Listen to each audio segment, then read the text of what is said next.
Hi everyone, I have a giant box from Joann's to open up with you guys. As you can tell on my chair how big it is. Joann's recently had a sale of 50% off Halloween decor. Then I had 25% off on top of that, so I did not pay full price of anything that's in this box. Yay, Halloween! Let's open this up. This is the first item I took out of the box, and he is a little cutie. Minus, I don't know what are those feet.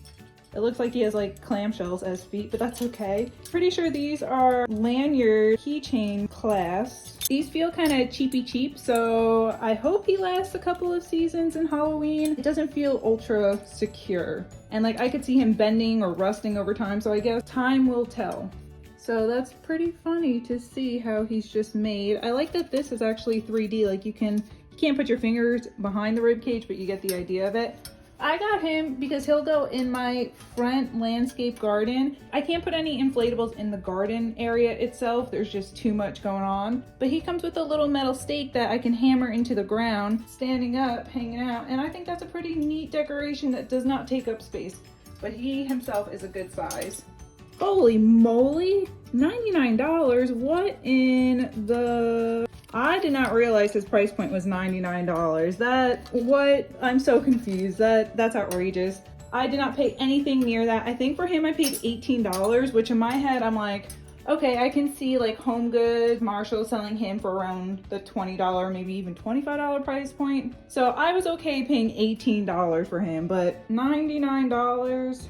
They have to know that they're overpricing that just so they can put him on sale and be like, look how good of a deal you're getting. I don't like when companies do that. That gets a thumbs down. Oh, and look, he's scratched also. I'm gonna give him a 7 out of 10. I was gonna give him like a 9 out of 10, but I'm taking points away from this scratch and I'm taking points away from this ridiculous price point. Next up are these little witch feet, and I can't really say little, right? Because that's like the size of my hand. I thought these were so adorable and so cute. Basically what you do is you plop them down into dirt, and so it looks like a witch is like, help me, and she like crashed into it. So I have a giant flower pot that I plan on putting these into. I think they'll do well. In previous years, I used to get these wooden signs from the Dollar Tree store, but literally after a few days of being out there, the moisture in the air just destroyed them. They would start bending, and some of the times they would even get mold on them.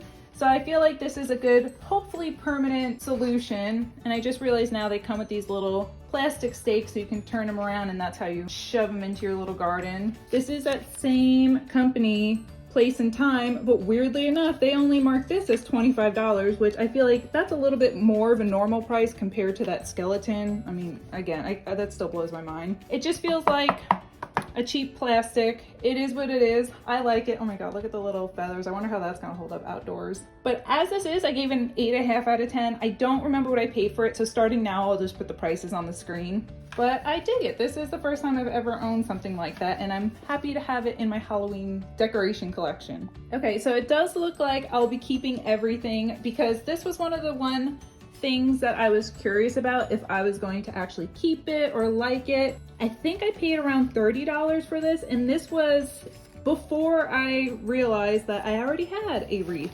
My wreath was just in the attic. Once I took mine down, I was like, shoot, I'm like, it's too late to cancel this Joann's wreath order. So I was like, well, let me just see how I like it in person, because I feel like $30 for a wreath that's 28 inches in diameter, that's a pretty good price, especially when this company values it at $70. I just want to show you some of the close-up aspects of this. Look at all those beading and the glitter. But moving along, we have pine cones throughout. I see 3 of them to be exact. We have some of these marigolds, I don't know, with a deeper orange and a lighter yellow orange around it. I like that we have a couple of different pumpkins. So this one's like a green speckled one with an orange top. Here we just have a basic orange and yellow one. And then over here we have a squash, a gourd, whatever it's called. The only thing I don't like is that there's a gap here and a gap here. But luckily, the other thing that I was thinking about returning to, because Joann's has floral bunches that you could buy, and a lot of them are on sale, and when you go to add them to your cart, you don't realize there's a minimum. It doesn't happen often, but the one I purchased, I thought I was just buying one, turns out I was buying 3. But this worked out because now I can use it to fill. Let me show you these 3 things. These are the 3 floral bunches where I thought I was only buying one. I think I just picked them out because I had to meet a certain price in order to get free shipping and I was already close by it. I don't know why the math didn't math in my head though when I added one and it clearly shot up by like $5 extra. But that's neither here nor there. Here's a close-up of it. I just love the black glitter leaves. We have this felt pumpkin, which I'm sure it's not gonna hold up outdoors. But that's okay. These little glitter things. It's valued at $3.99 a piece. I think I paid $1.99 a piece. So it definitely wasn't like a steal by any means. But again, I thought I was buying one, somehow I got 3. I figured I could glue them in any of the areas that seem to have a gap, which for a $70 wreath, like why would you be having a gap? The wreath itself though, I give a 9 out of 10. I do think it's gorgeous, even with the 2 caps, which is still weird. But for $30, yeah, 9 out of 10, 10 out of 10. And these little things, I give them like an 8.5 out of 10. I think they're cute, but I do think they're overpriced. I think I'm just a cheapie. But doesn't that look cute with the gaps filled? And it kind of brings autumn, meets Halloween, meets Thanksgiving. It kind of combines the 2.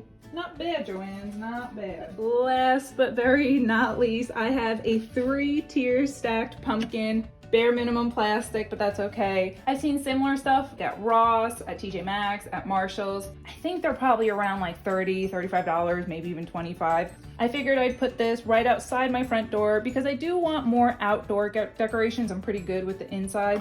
But a fun thing about this little pumpkin stack is it lights up, so I can put that on at nighttime and that's going to be amazing. It's just gonna give the perfect Halloween vibes that I was wanting for my house. Looking at the price tag, place and time, so we know it's going to be overpriced, $50. There's no way this is worth $50. No way. Design concept for how it looks and everything, I give it a 10 out of 10, but for price, I gotta take a 1.5 away, so he gets an 8.5. What do you guys think? Do you love it? So this is everything that was in that ginormous box. Hopefully by the time I post this video, I have attached photos of what everything looks like outside. So having seen everything, let me know which of these items you like best compared to the quality, what it looks like, and the price point. All right, guys, well, thanks for hanging out with me today. If you want, feel free to like and subscribe. And until next time, bye, friends.